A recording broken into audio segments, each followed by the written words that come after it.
सगळ्यांना good morning. तर आजचं स्पेशल म्हणजे ही बॅग करतो मी आज चाललो मी घरी गावाकडे. तर सगळे कपडे भरून घेतो आता. आता स्पेशल म्हणजे असं आहे की आपल्या रस्त्यात जे काही 2-4 स्पॉट लागतात ते कव्हर करायचे आज. आणि हा डब्बा आहे. ह्या डब्याचं स्पेशल म्हणजे याच्यात आता वांग्याचं भजी येणार करून, म्हणून हा डब्बा घेऊन जाणे आज.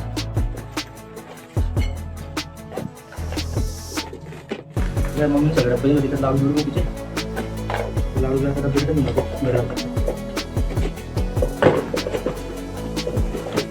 व्यवस्थित.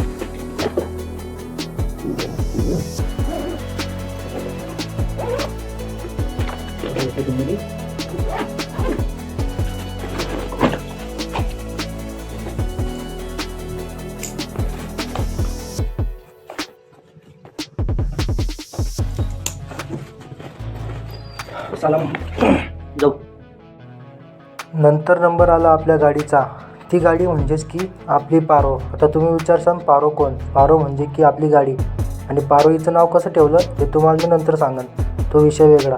मग आपल्या गाडीला मस्तपैकी म्हणजेच की पारोला एकदम समोरून साईडने सगळ्या बाजूने एकदम असं चकाचक पुसून घेतलं. कारण कसं तिच्यावरच मला राईड करायचं आहे, म्हणून तिचाही विचार करावा लागतो ना. मग गेलो मस्तपैकी बॅक साईडने पण एकदम चकाचक गाडीला पुसून घेतलं. मग नंबर आला भाऊ साईड मिररचा. मग दोघं साईड मिरर एकदम मस्तपणे पुसून घेतलं. गाडीचा डिस्प्ले पण पुसला. मग समोरून मस्त एकदा गाडीला बघून घेतलं की भाई आपली हिरोनी आता कशी दिसते.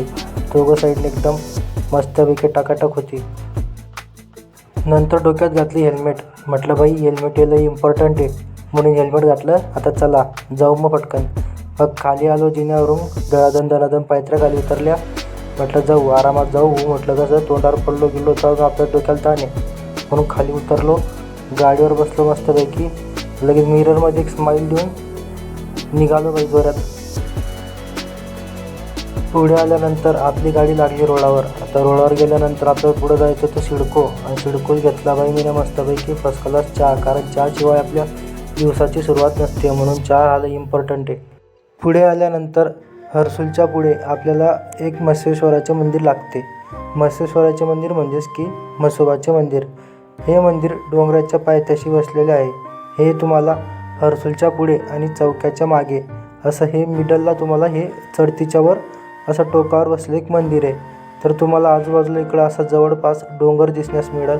आणि तुम्हाला इकडं आल्यानंतर असं गारगार आणि मोकळं हवेशीर फील होईल. तर या मंदिरावर आल्यानंतर तुम्ही इथं दर्शन घ्या. दर्शन झाल्यानंतर मी निघालो पुढे, कारण मला जायचं होतं त्या नेक्स्ट स्पॉटवर. तर चला निघूया. त्यानंतर आपण पोहोचलो एकदम शांततेचे ठिकाण, म्हणजेच की लोकोत्तरा बुद्धविहार. हे बुद्धविहार चौक्यापासून नुकत्याच 1-2 किलोमीटर अंतरावर वसलेलं आहे. आणि संभाजीनगरपासून 20 किलोमीटर अंतरावर हे बुद्धविहार तुम्हाला मिळेल. तर तुम्ही इकडे आल्यानंतर तुम्हाला अशी गौतम बुद्धांची मोठी प्रतिमा पाहण्यास मिळेल. गौतम बुद्धांचा स्वभाव हा एकदम शांत आणि एकदम निर्मळ आहे. तर चला जाऊया विहारात. आतमध्ये आल्यानंतर तुम्हाला असा मोकळा परिसर पाहण्यास मिळतो. आता इकडे तुम्हाला आजूबाजूला सगळी झाडी दिसणार. एकदम झाडी पाहिल्यानंतर डोळ्यांना असा गारवा वाटतो. आणि हे पण डोंगराच्या पायथ्याशीच वसलेले विहार आहे. तर पुढे आपण जसे गेलो तर तुम्हाला समोर पाहण्यास मिळते लोकोत्तरा इंटरनॅशनल भिक्खू ट्रेनिंग सेंटर. म्हणजेच की जे गौतम बुद्धांची सेवा करतात त्यांना भिक्खू असे म्हणतात. इकडं त्यांना ट्रेनिंग दिली जाते. तुम्हाला हे जे समोर एक वृक्ष दिसतंय हे एकदम सुंदर होतं. पिंपळाचं वृक्ष होतं. त्यानंतर पुढे आल्यावर मी पायातले शूज काढले, कारण आपल्याला आतमध्ये जायचं होतं विहारात. त्यामुळे शूज आपण काढले आणि निघालो. पुढे आल्यानंतर तुम्हाला डोंगराच्या कडेला बसलेले हे बुद्ध विहार दिसते. अतिशय सुंदर हे सकाळच्या वातावरणात दिसत होतं. मागच्या बाजूने सूर्य होता, तर त्याचा अजून एकदम लुक ब्युटिफुल दिसत होता. तर चला जाऊया आतमध्ये. विहाराजवळ आल्यानंतर तुम्हाला असं काही चित्र पाहण्यास मिळेल. नंतर शिडी चढून मी आतमध्ये गेलो. आतमध्ये गेल्यानंतर तुम्हाला अतिशय असं शांततेचं प्रतीक मानले जाणारे गौतम बुद्ध यांचं दर्शन होईल. भगवान गौतम बुद्ध हे शांतता, करुणा आणि आत्मज्ञानाचे प्रतीक आहेत. मध्ये आल्यानंतर तुम्हाला दर्शन होतं भगवान गौतम बुद्धांचे. इकडे येऊन तुम्ही तुमच्या मनातली चिडचिड ही थांबवू शकतात. या म्हणजेच की एकदम शांतते वाटणारे हे ठिकाण तुमच्या मनाला एकदम स्फूर्त करून टाकेल. पुढे आल्यानंतर तुम्हाला इकडं दर्शन होतं डॉक्टर बाबासाहेब आंबेडकरांच्या प्रतिमेचं. इकडं नमन केले. तर नमन केल्यानंतर हा बुद्ध विहार तुम्हाला असा सर्कल शेपमध्ये दिसेल. म्हणजे सगळ्या बाजूनेच असं एक सर्कल आहे आणि त्या सर्कलच्या आतमध्ये गौतम बुद्धांची प्रतिमा ठेवलेली आहे. बाहेर आल्यानंतर तुम्हाला असा काही सुंदर नजारा पाहण्यास मिळतो. जसे की आता तुम्ही समोर पाहू शकतात की इकडं हा ओपन स्पेस आहे. म्हणजेच की काही तुम्हाला इकडं धान्य दान करायचं आहे किंवा कोणाला अन्नदान करायचं आहे, त्यासाठी इकडं तुम्ही जेवणाचा कार्यक्रम करू शकतात. पुढे आल्यानंतर तुम्हाला असं थोडं गार्डन टाईप बघण्यास मिळतं. त्या गार्डनमध्ये पण एक गौतम बुद्धांची एक छोटी प्रतिमा ठेवलेली आहे. आणि हा बुद्ध विहार डोंगराच्या पायथ्याशी बसल्यामुळे इकडं खूप असं नॅचरल आणि हिरवळ तुम्हाला दिसते. आणि शांतता आणि जे काही आपण पशुपक्षी म्हणतात ते सुद्धा तुम्हाला इकडं पाहण्यास मिळतात. जसे की कबूतर. तर हा कबूतर नावाचा पक्षी इकडं खूप होता आणि तो असा वर एका ठिकाणी जाऊन बसला आणि सारखा उडत होता आजूबाजूला.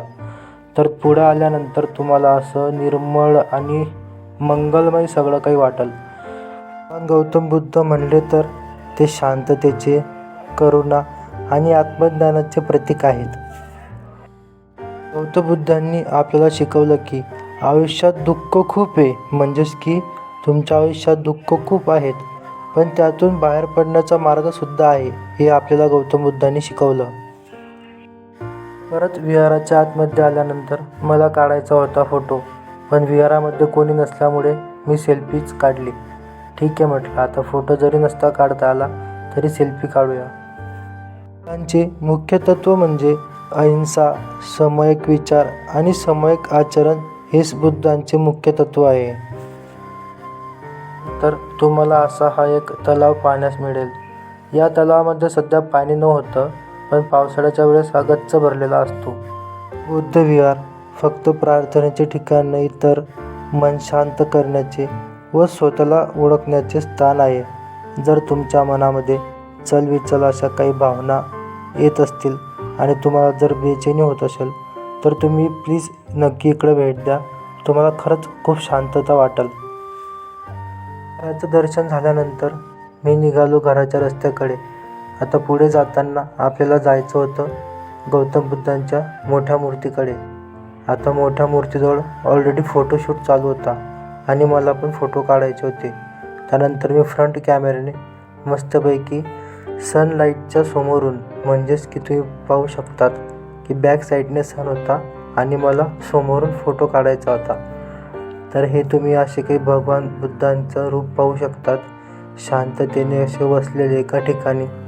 त्यानंतर इकडे जर तुम्ही समोरून गेलात तर तुम्हाला समोरून अशा ब्लॅक फर्चीवर या बुद्ध विहाराचे उद्घाटन जेव्हा झाले त्यावेळेसचे काही तुम्हाला इथं नाव बघण्यास मिळेल. त्यानंतर मन असे प्रसन्न झाले होते आणि त्यानंतर घरी जाण्याची मला उत्सुकता पण होती. मी निघालो परत आपल्या मार्गाकडे, म्हणजेच की आपल्या घरी जाण्याच्या रस्त्याकडे. आता रस्त्यात जाताना खूप अशी भूक पण लागली होती. पुढं आलो. पुढं आल्यानंतर परत आपल्या पारोला म्हटलं आता आपला टाईम झाला आहे, चला म्हटलं आपल्याला जायचं आहे घरी. तर मग परत गाडी घेतली आणि निघालो. बुद्धांना प्रणाम करून मी निघालो आपल्या घराच्या रस्त्याकडे. पुढे आल्यानंतर आपल्याला लागला अजिंठ्याचा घाट. आता घाट लागला म्हणजे काय, गाडीचे गिअर कमी करायचे, गाडी न्यूट्रल करून चाबी बंद. इथून आपली गाडी आता बिना पेट्रोलची डायरेक्ट घाटाच्या खाली जाते. मग काय, निघाली आपली गाडी जोरात घाटाच्या खाली. पुढे आलो. पुढे आल्यानंतर इकडं मस्त असा डोंगरच्या ठिकाणी एक स्पॉट होता. तिकडं मी काढलं फोटो आणि थोडा व्हिडिओ शूट केला आणि बॅक साईडने परत एक शूट केला. की तुम्हाला असा हा अजिंठ्याचा पूर्ण डोंगर दिसेल. इकडं तुम्हाला हिरवळ आणि प्लस म्हणजेच की प्राणी पण दिसतात, पण सांभाळून जायचं. जात असताना मी पाहिल्या मेंढ्या. मी मेंढ्या पाहिल्या पण भरपूर दिवसांनी पाहिल्या, तर खूप आनंद झाला. आलो अजिंठा लेणी जवळ. आता लेणी आल्यानंतर मला वाटलं जाऊया. म्हटलं नको, घरी जाण्यासाठी वेळ पण होत होता. मग परत निघालो. आता घरी जाता जाता आपल्या रस्त्याचं काम चालू होतं म्हणून गाडी सावकाश चालवली. परत आपण पोचलो घरी. आता घरी आल्यानंतर मस्त फ्रेश झालो. मम्मीने मस्त सांबार बनवला होता, इडली सांबार. आता इडली सांबार पाहून मला काही रावलं गेलं नाही म्हणून मी डायरेक्ट खाली बसलो. मम्मीला म्हटलं 2 चमचे दे. चमचे घेतले, मस्तपैकी इडली टाकली सांबारात, सांबार टाकला इडलीत आणि मस्तपैकी पोट भरून खाल्लं. दिवसांनी घरी गेलो. बाहेर किती जरी खाल्लं ना, पण घरी पाय ठेवताच एक वेगळी शांतता मिळते. आईने गरमागरम इडली सांबार बनवलेला होता. त्या सांबाराची चव आतापर्यंत जिभेत आहे. एवढ्या दिवसांनी आईच्या हाताने बनवलेलं खाल्लं तर ते पोटभर नाही, तर ते एकदम मनभर खाल्लं. आणि ही सुख शांतता फक्त आपल्याला आपल्या घरीच मिळू शकते. म्हणून जर तुमच्याकडनं जेवढं पॉसिबल होत असेल तर घरी जा आणि अशाच व्हिडिओसाठी आपल्या चॅनलला सबस्क्राईब करा.